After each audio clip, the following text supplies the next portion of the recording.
Waiting for him to get his equipment on. I was thinking the other day, I wake up and I turn on Morning Joe. You ever watch Morning Joe? Okay. Yeah. This is Morning Barb. Well, good morning, everyone. And especially good morning to my friends who are watching online. And I understand why you're there. The snow was heavy this morning, but I had a trusty student who drove with me. Lori Vale is, I taught her preaching difficult texts at Colgate, and she's now the pastor of St. Margaret Mary Magdalene Church in East Rochester. So, best student I've had in a long time.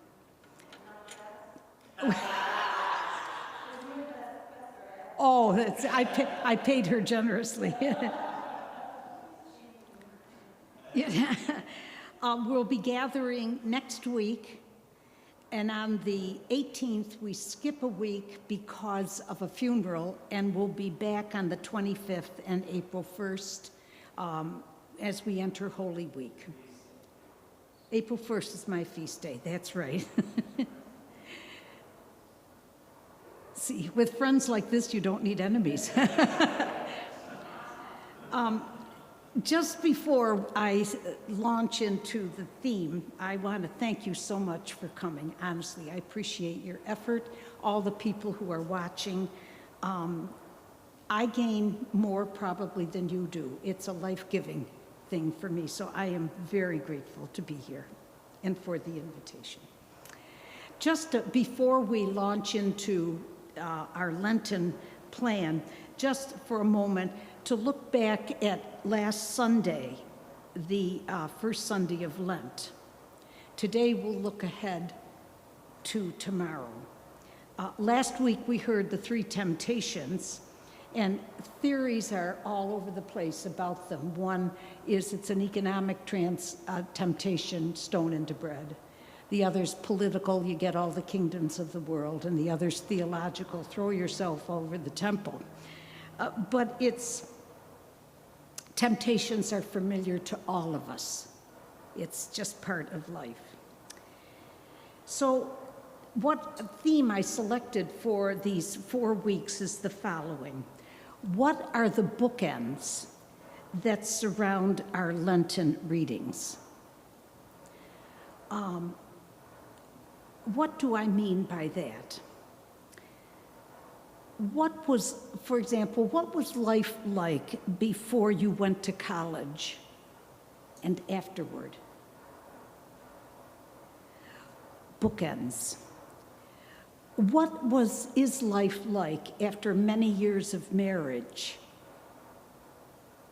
And then you begin to celebrate and the years go on.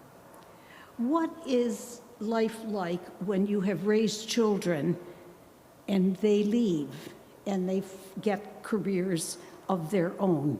You could talk about those ideas, the bookends of life, for a whole series. One bookend we looked at during Advent was, and I put my nephew by marriage alone, these of the world. The scripture held together by two bookends. One bookend, the one on your left, we spoke about during Advent.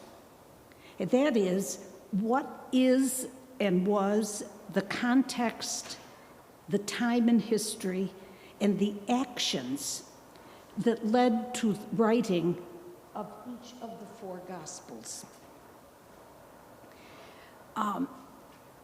Now, with the gospel study supported by that one bookend, I'd like to use the other bookend, the one on your right, to refer to the guidance, the support, the wisdom that the scriptures give us, the contemporary message that the scriptures give us.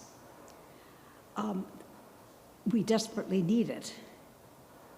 And sometimes I fear that the text itself, without the context, becomes well, the term a pretext. What led up to the writing, and how is the writing of the text informing us today? The two bookends. We need, I think, to look at that second bookend as we reflect on our own day and our own time. What does the scripture say to us in 2023? It's critical because it's not the same message that led up to the text itself. In one way, literally, it's the same. But if we can't find how the text influences us and helps us today, it's sort of a hard thing. So what I'd like to do is take the gospel for this Sunday, and I'm going to read it, and I'm going to get your reactions. And then, and I'll do this every time, we'll take a look at the one bookend before the writing of the text. And then before we leave today, we're going to look at how this text influences us today. Okay? You with me? Not against me. That's great. All right, let me get the transfiguration. You may hear things that you never heard before. It may sound very familiar. We'll see. You never know what the Holy Spirit's going to do. I want to tell you, our friend Mike Wolford has been in the news. He was on 48 Hours. Good, bad, or indifferent. I mean, one of his cases made national news.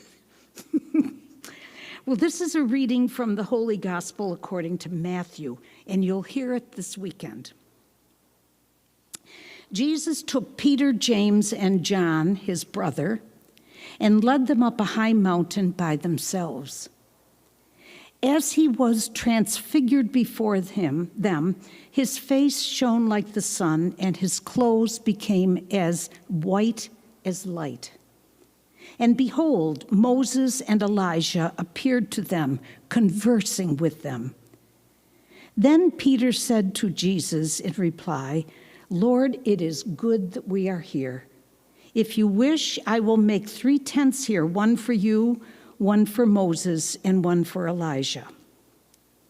While he was still speaking, behold, a bright cloud cast a shadow over them. Then from the cloud came a voice that said, "This is my beloved Son, with whom I am well pleased. Listen to him." When the disciples heard this, they fell prostrate and were very much afraid. Jesus came and touched them and said, "Rise, do not be afraid." And the disciples raised their eyes, and they saw no one else but Jesus alone. As they were coming down from the mountain, Jesus charged them, "Do not tell the vision to anyone until the Son of Man has been raised from the dead." The Gospel of the Lord. What are your reactions to that reading, if any? What do you think, Sue? Okay. Sorry, thank you. I love the intervention of God, saying, "This is my beloved Son." It's like the union is complete. It always stays with me, that passage. I like it very, very much. Good. Thank you. That God, that passage stays with her. You're my beloved Son. Any other thoughts? It's very familiar, isn't it? Well, let's take a look at the first bookend, the one to your left. 3 Gospels record this story. There are slight differences among the 3, but all have Moses and all have Elijah speaking with Jesus.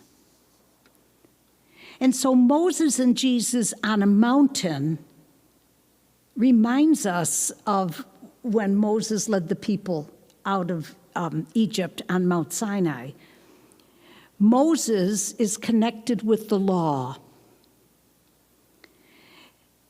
The other thing, the three Gospels have the same three apostles going with Jesus. And all three talk about Peter wanting to build 3 tents. And all three say these fellows were afraid. And all three say there was an overshadowing cloud with the words, beloved Son. Matthew says they were in awe. Luke says they feared. And then that voice reminds us of Jesus' baptism.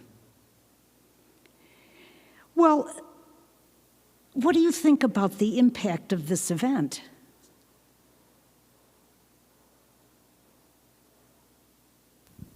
It had to be startling, it seems to me. And then I asked myself, why Moses and Elijah talking with Jesus? Why do you think that happened?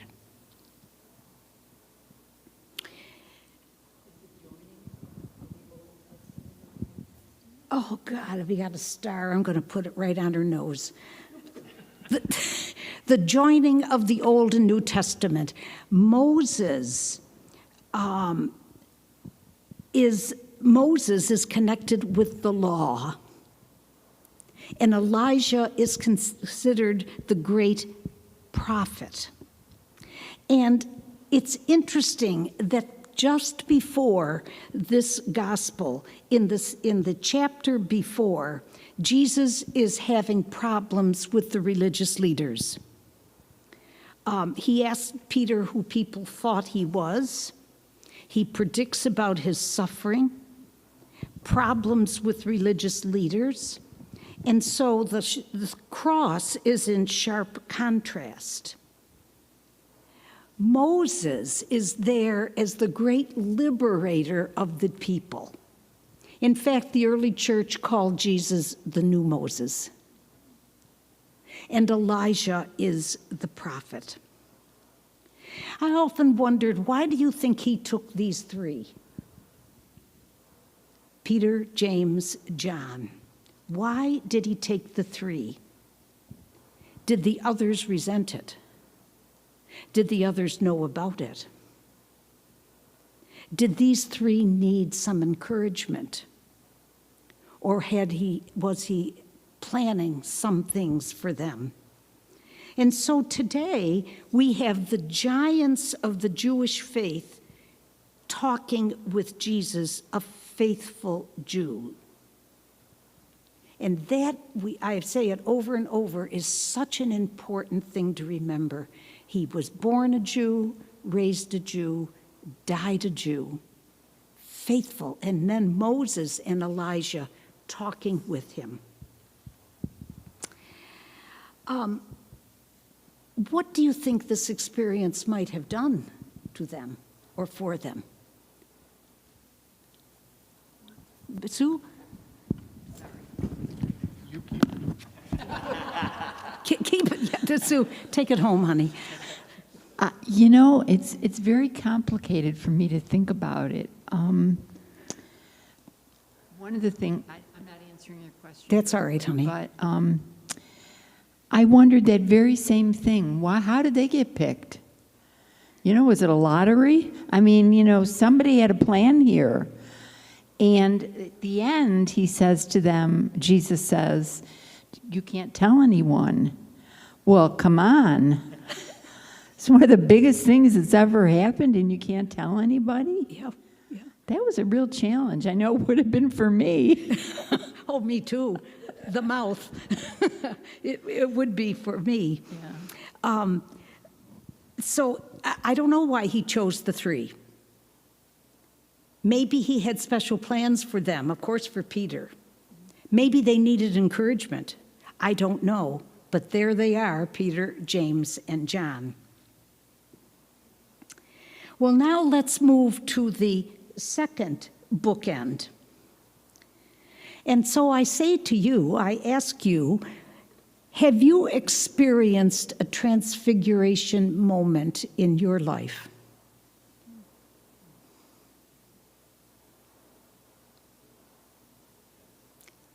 Rich? Oh, look at, she's taking over your job. Watch her. She's good at it. I'll try to do this without crying. Okay. About 3 years ago, I was diagnosed with brain cancer. And I was deathly afraid that this was going to be the end. So I turned to some resources and started praying. And I got into a fairly deep trance with contemplative prayer, which is a gift that I've been developing. And I was praying over Jesus healing the woman with a hemorrhage. And he says to her, she says, all I have to do is touch the cloak of your garment and I will be healed. And Jesus said, no, you don't have to touch the cloak. Because of your faith, you will be healed. So I was praying this over and over, saying, all I have to do is touch the cloak of your garment. And I felt a hand on my shoulder and a voice saying, you don't need to touch the cloak. You will be saved. You will be healed because of all the people that love me because of your love for me. And that voice was as clear as your voice is right now. And that hand was as clear as anything I've ever experienced. So, and then I went back and was praying later about why did you save me? What am I supposed to do? And again, Jesus said, just tell people, which is in sharp contrast to what he told the apostles not to say anything.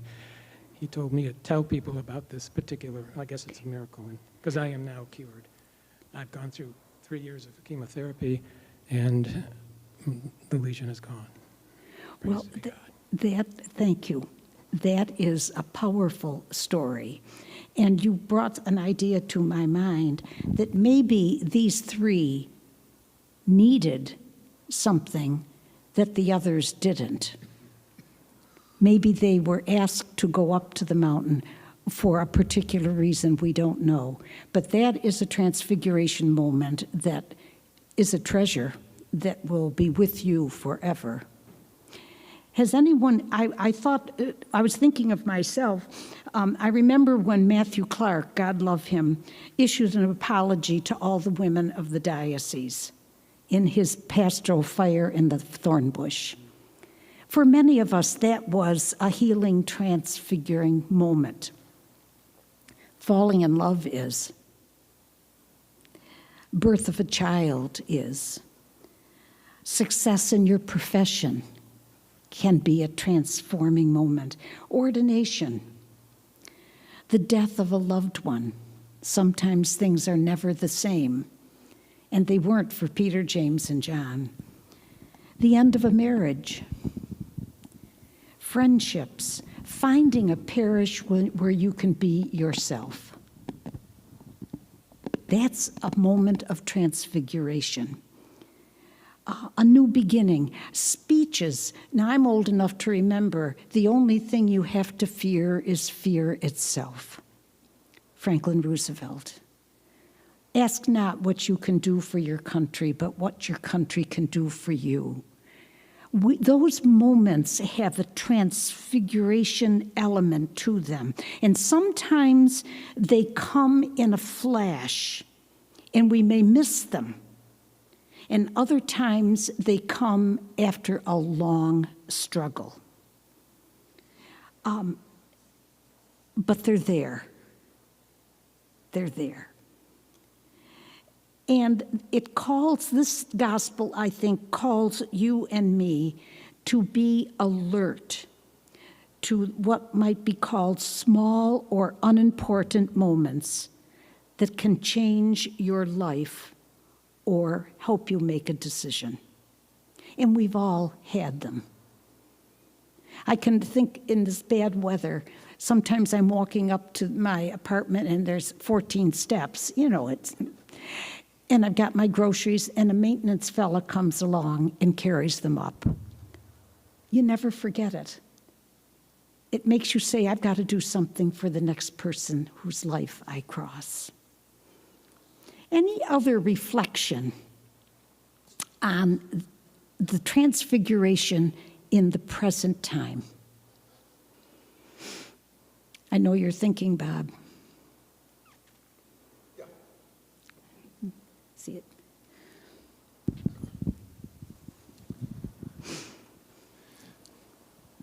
For me, the way that Transfiguration always felt was, I want to stay there.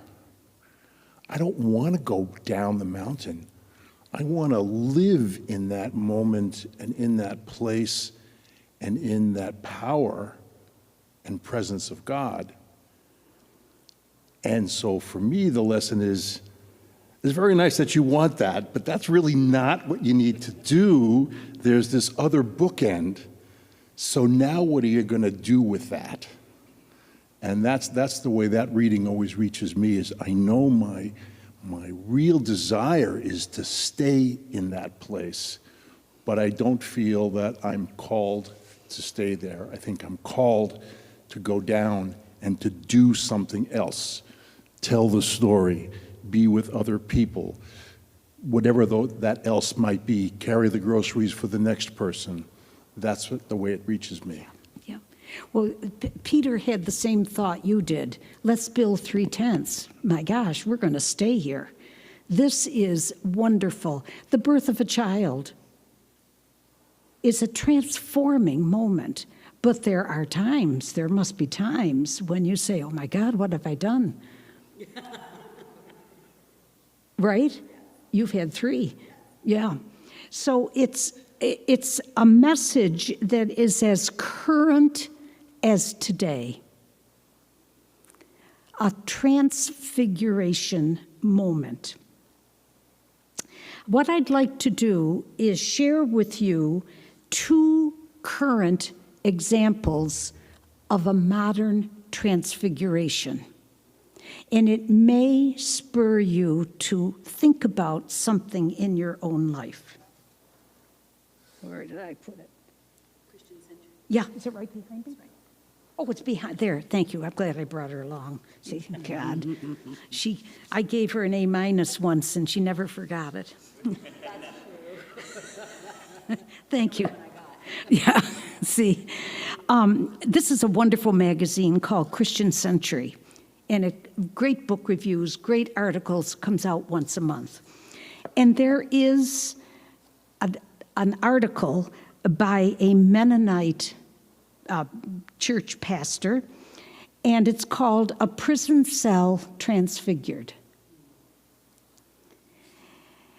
And he writes, his name is Isaac, several years ago, as I walked through a prison compound in North Carolina, I noticed flowers, native plants, patches of white and purple phlox, witch hazel, forsythia, alight with yellow blooms. I got to know the gardener during my weekly visits. He was one of the prisoners in my class. He told me that for the past decade of his life, there in the facility, he witnessed flowering plants sneak their way through the layers of chain link fences, seeds trespassing into the enclosure, planting themselves just inside the guarded perimeter. He persuaded the administration to let him transplant the vegetation, to cultivate a home for it in the middle of the prison glimpses, giving brightness and beauty in defiance of the concrete gloom. This was one of his tactics for survival, for incarceration. Do the time, just don't let the time do you. Despite the conditions of debasement, he cultivated a relationship of mutual care, gardening as tending his solidarity with his fellow prisoners. The author of what he wrote some views, was a prisoner in a facility beyond the southeastern edge of Arizona. Transfiguration happens. Sometimes we get to witness it. Most of the time we don't. But we trust that God still loves the world. We believe that God still dazzles us with wonder and with the warmth of human care, earthly life transfigured with heaven. Isn't that something?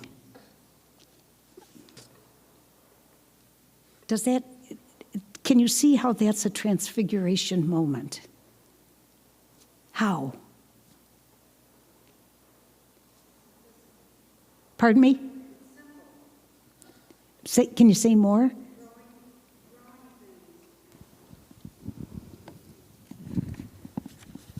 Yes, it is on the act of growing things. It's so simple, and any level of human can be attracted or be encouraged to participate. I wasn't listening as carefully as I might have been to the passage, but I don't know if the invitation was there for others to. Yes, it was tending. Yes? No? For others to do the same thing? To join in or to do it, yeah. Yes, That's yeah. all, just Yeah. the simplicity. A good friend of mine used to work at Greenhaven Prison in upstate New York, and she taught. And she wrote an essay, she was a Presbyterian minister, and she wrote an essay saying, I discovered angels in solitary confinement.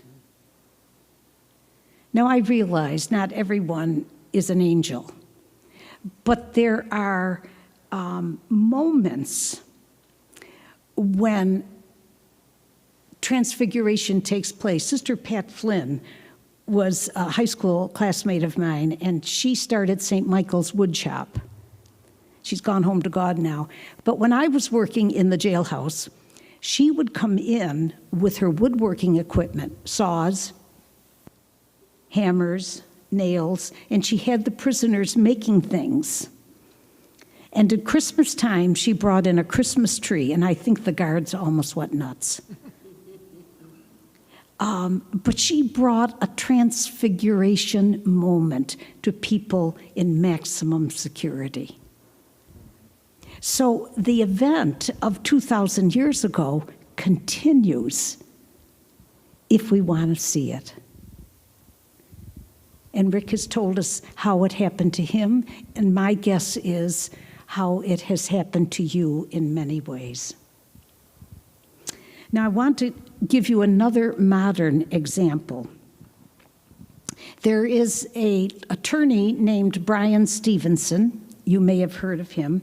He wrote the book Just Mercy.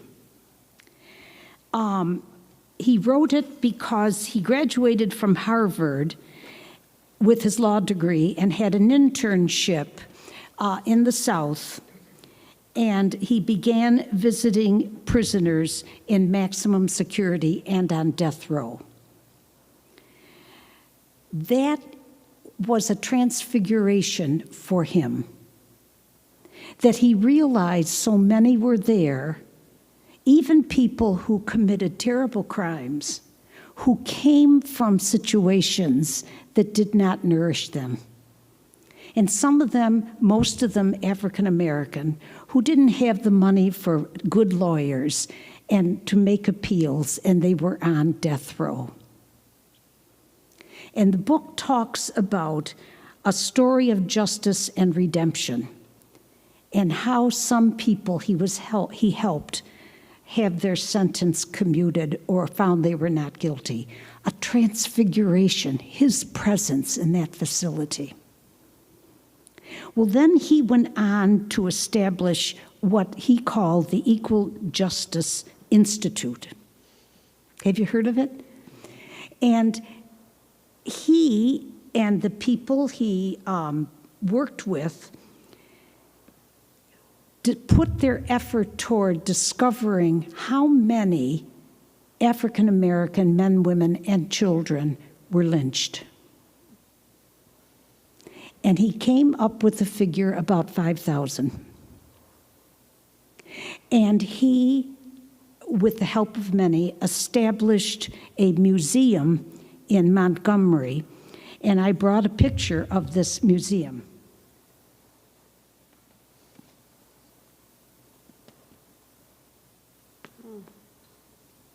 The National Memorial for Peace and Justice. And in this memorial, there are copper hangings representing every county in the United States. Every county that has recorded lynchings. And on the front of each of these hanging copper symbols are the names and the dates when the men, women, or children were murdered. One of these hanging things has about 20 names, all anonymous, but the date was the same for everyone. So you gather that the people rose up against a community. This event really was a transfiguration moment, to see it all coming together of man's inhumanity to man. And it has changed lives. Every one of these hangings has a duplicate that is resting on the ground outside the museum for counties to pick up and bring back to their native spot. And one night I was watching the news, and Lester Holt was interviewing Brian Stevenson, and he came across one of these hangings, but it was horizontally on the ground, and it was the county he was from.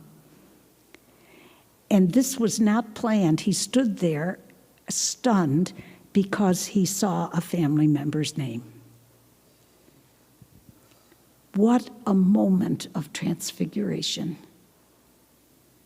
Because we hear about this, but we don't realize how serious and how deadly it was. And yet, to some extent, this kind of feeling happens even today.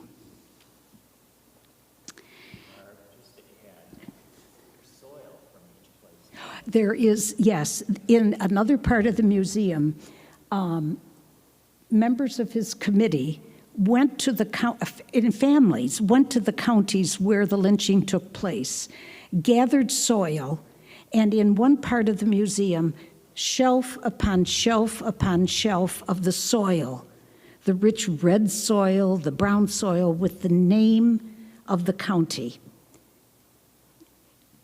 And it gave you a sense of this history. So that's what I want us to do with the gospel of the Transfiguration. How does this live in our day? What are we missing? How are our lives being transfigured by God's grace? So now let me hear from you, Lori. What's your thought? It's coming.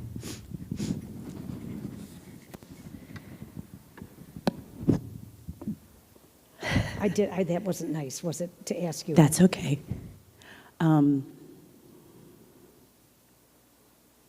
You talk about the Spirit moving. You've heard this story before, but my great-grandfather helped lynch a man in the 30s. Yeah.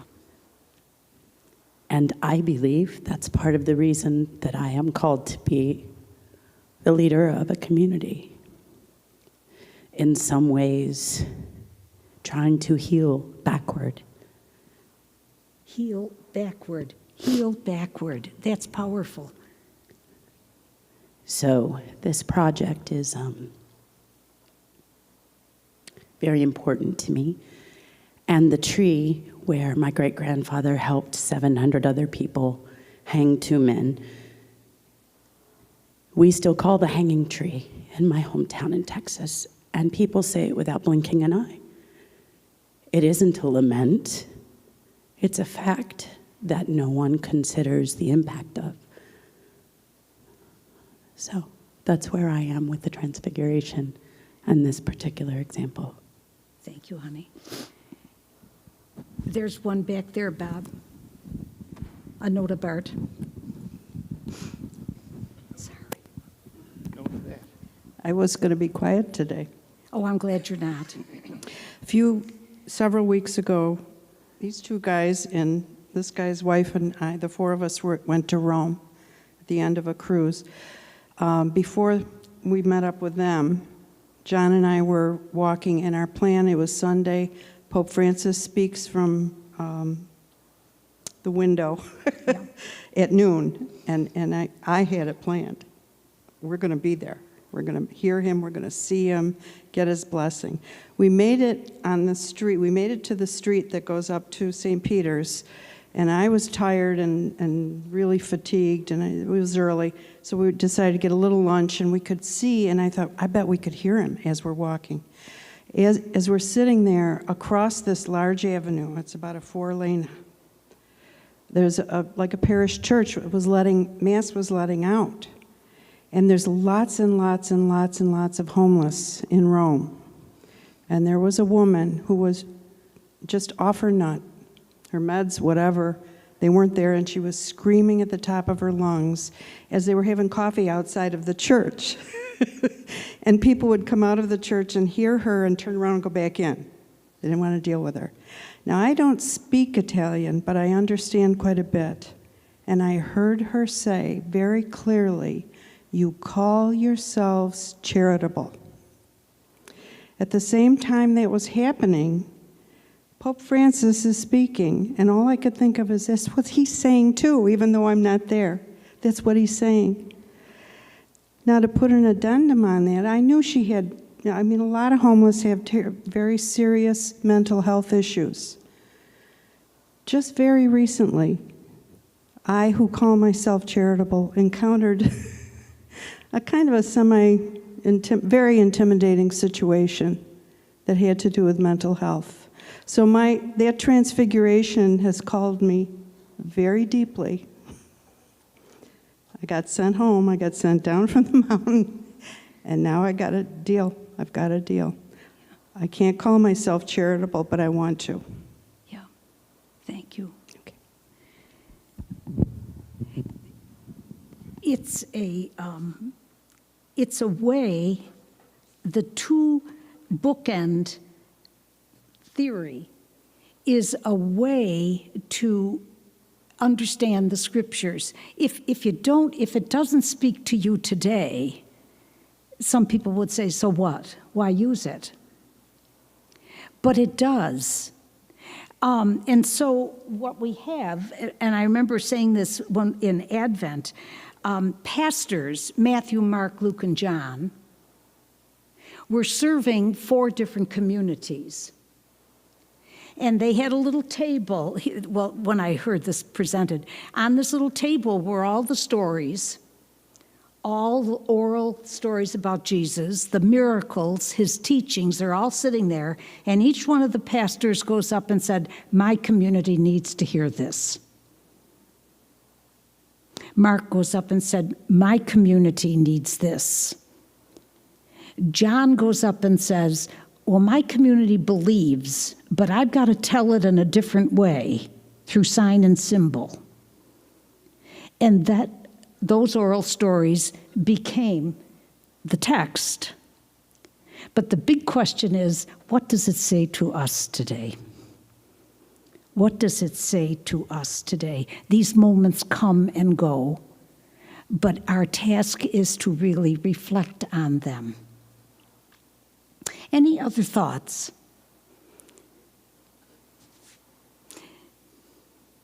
You're quiet. Does this make sense? That's the critical thing. Does it make sense? I have seen Brian Stevenson, and the mission he's about is stunning. It's just stunning. So, you can say 10 things.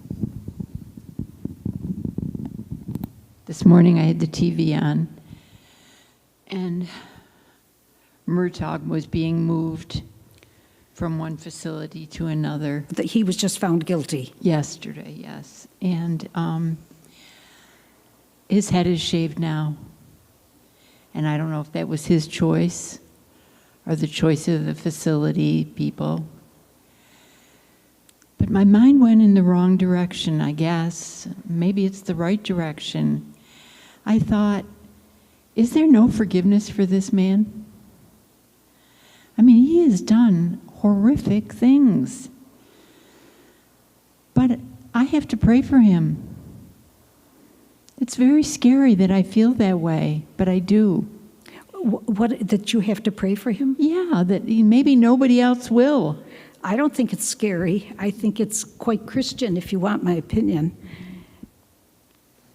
Terrible. It's, he's facing 2 life sentences, and I think about the one surviving child. This whole event has certainly not been a transfiguration for him. He must start again. He's lost a mother, a father, and a brother. Yeah. So what I'd like to do is read the gospel again to you and see if anything strikes you that you didn't think of before. Jesus took Peter, James, and John, his brother, and led them up a high mountain by themselves. And he was transfigured before them. His face shone like the sun, and his clothes became white as light. And behold, Moses and Elijah appeared to them, conversing with him. Then Peter said to Jesus in reply, "Lord, it is good that we are here.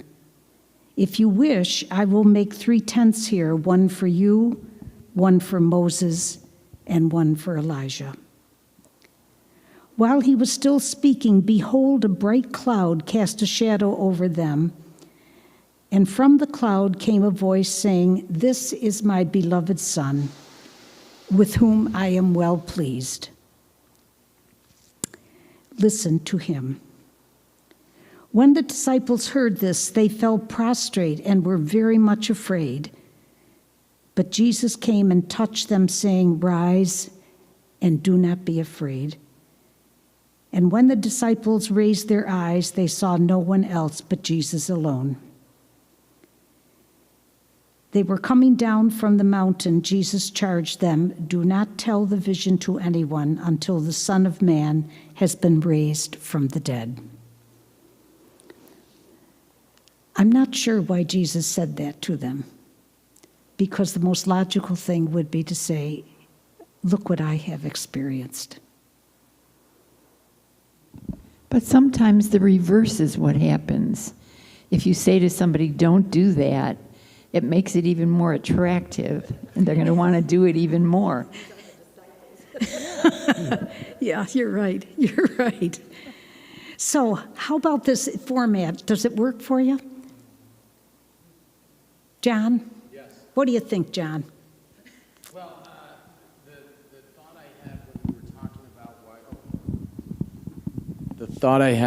why those 3 disciples were chosen, I thought, well, I think Peter and John are the 2 most important disciples, and having a younger brother, James, there's no way that James wouldn't have gone with me, even if the Son of God was going. So James was going because his brother was going. But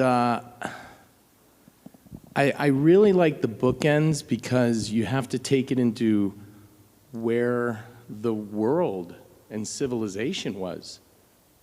And I think that the reason they were told not to say anything was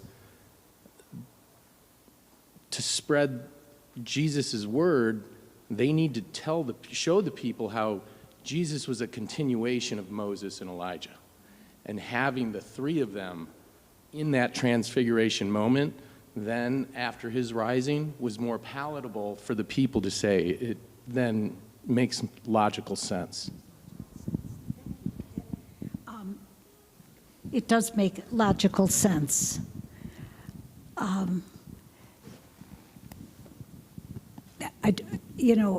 Very often the transfiguration is itself bookend when you look at its placement in the text, Jesus predicts his own death and then eventually predicts it again, and the transfiguration is in the middle. And so we don't know. And we don't know why the gospel writers selected the story, but it had to be one that was accepted, orally accepted for the three of them to choose it. Something happened on that mountain, just like something happened to Moses on Mount Sinai. And so Jesus becomes the new Moses and the prophet. It's interesting. Yes. Oh, good. Here we go. My other thought is that there's some often items in the gospel that aren't consistent with other gospels. Right. I think when you have a story that is, we probably need to pay attention a little bit more to that one. Yeah, that's a good thought. That's a good thought. Because as these four pastors went up to the table of examples, three of them chose this one. And Matthew and Luke plagiarized Mark. If we want to be. Said Sister Mark. They plagiarized Mark. But it helps us to understand. And the other thing, and it's in my head, two things. Francis is calling us as a people to a transfiguration moment. He's calling us to accept people we don't want to. Oh, that's no. He's calling us to be kind to gay, lesbian, transgender people. And some of his bishops are not happy. He's calling us to be concerned about the poor. The other day, he is making the cardinals pay the rent for the places they're living. He's consistent. And he's offering us a transfiguration moment. So, I thank you. Here comes one more. If my memory serves me right, I think the next passage after they leave the mount, aren't they going back and they said, what did he mean by when the Son of Man is put to death or rises from the dead? Isn't that the next passage that they're talking about? Yes, let me get it for you, Rick. As they were coming down from the mountain. Now, mountains in the first bookend are places where humankind encounters God or where God resides. Whoops. As they were coming down from the mountain, Jesus charged them, "Do not tell the vision to anyone until the Son of Man has been raised from the dead." And then I think between them they were saying, what does he mean by raised from the dead? So they weren't really sure about all of that. But yes, and when Jesus predicts his execution, Peter said, "We won't let it happen." Yeah. It's amazing to me. I often think of Martin Luther King, who just knew that he was going to lose his life in this endeavor. "I've been to the mountaintop," he said. And I think Jesus knew. And how sad, because he was not destroying the faith. He was trying to invigorate the faith and renew the faith. So one thing I thought of that you actually taught us in seminary, when you said Jesus is the new Moses, I thought about your lesson to us of how we preach the gospel without blaming the Jews, and how a new Moses could be seen as a supersessionist thing. Jesus is getting it right where everyone else got it wrong. But what you taught us is Jesus was saying the law can't be more important than the people, that the law is there to show love to. Mm-hmm. So that new Moses is not, that now goes away and is unimportant, but rather, how do we move that into a place of being love for people? And I think that's what Pope Francis is trying to get us to do. I think you're right. Yeah, I think you're right. Do you see what can happen when we get together and we have one scripture passage? It's wonderful. Well, next week, we're going to do the Samaritan woman, and I'm glad she's here already. and I've got some interesting thoughts about her. But is there any other comment anyone would like to make? I want to thank you so much for taking the time. It's wonderful. And be safe going home. Say hello to Liz for me. I will. Okay, good enough. Thank you. Okay. Oh, honey. It's my pleasure. This is a great book, Just Mercy. Yeah, great book. Do you want to borrow mine? Okay. Can you trust her, do you think? I know where she is. You know, I saw the music awards that were coming out this year. Last year we went for your brothers. Yeah. Garth Fagan and Brother Weeze. Yeah, good. Well, everyone, safe home. Don't shovel, it's too heavy. Oh. Except you shovel, don't you?